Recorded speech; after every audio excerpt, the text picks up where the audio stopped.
Good afternoon everyone. Assalamu alaikum. Welcome to my another new video. Hope all are doing good. আজকে আমি আপনাদের সাথে share করতে যাচ্ছি কাঁচা আমের জুস।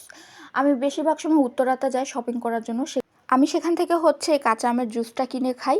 আমার কাছে খুব ভালো লাগে। তো সেদিন আমি ভাইয়াকে জিজ্ঞেস করলাম যে ভাইয়া কিভাবে বানান, দেন উনি আমাকে রেসিপিটা বলল। তো প্রথমে আমি 2টা আম নিয়ে নিলাম, খোসা ছাড়িয়ে গ্রেটারে গ্রেট করে নিয়েছি, সাথে একটা কাঁচামরিচ দিয়ে দিয়েছি ছোট সাইজের, বেশি জাল হলে কিন্তু এটা ভালো লাগবে না। তো দেন একটা ব্লেন্ডার জার নিয়ে নিলাম, এর মধ্যে এই গ্রেট করা আম আর মরিচটা দিয়ে দিয়েছি, এর মধ্যে দিয়ে দিলাম পরিমাণ মতো নুন, পরিমাণ মতো চিনি, বিট নুন দিয়েছি, বিট নুনটা দেয়ারই ট্রাই করবেন, আর দিয়েছি অল্প একটু চিলি ফ্লেক্স জাস্ট যাতে দেখতে সুন্দর লাগে, আর দিয়ে দিলাম পুদিনা পাতা। এখানে কিন্তু পুদিনা পাতাটা স্কিপ করা যাবে না, কারণ তাহলে কিন্তু এটার যে স্মেলটা এবং এটার যে কালারটা সেটা পুরোপুরি আসবে না।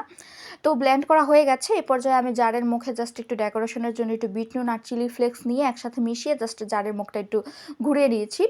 এবার বরফ কুচি দিয়ে দিলাম। এবার যে জুসটা আমি ব্লেন্ড করেছি সেটা দিয়ে দিলাম। দেখতে পাচ্ছেন কি সুন্দর কালার, মানে এটা খেতেও অসাধারণ, কালারটাও খুব বেশি সুন্দর। আপনারা বাসায় একবার হলো এরকম করে ট্রাই করে দেখবেন। আপনারা চাইলে কিন্তু এটা ফ্রিজে রেখে দিতে পারেন, আইস কিউব করে জাস্ট পানির সাথে মিশিয়ে দেন খেতে পারবেন। এরকম করে বানিয়ে আইস কিউব করে রেখে দিবেন, পরে পানির সাথে মিশিয়ে খেতে পারবেন সারা বছর।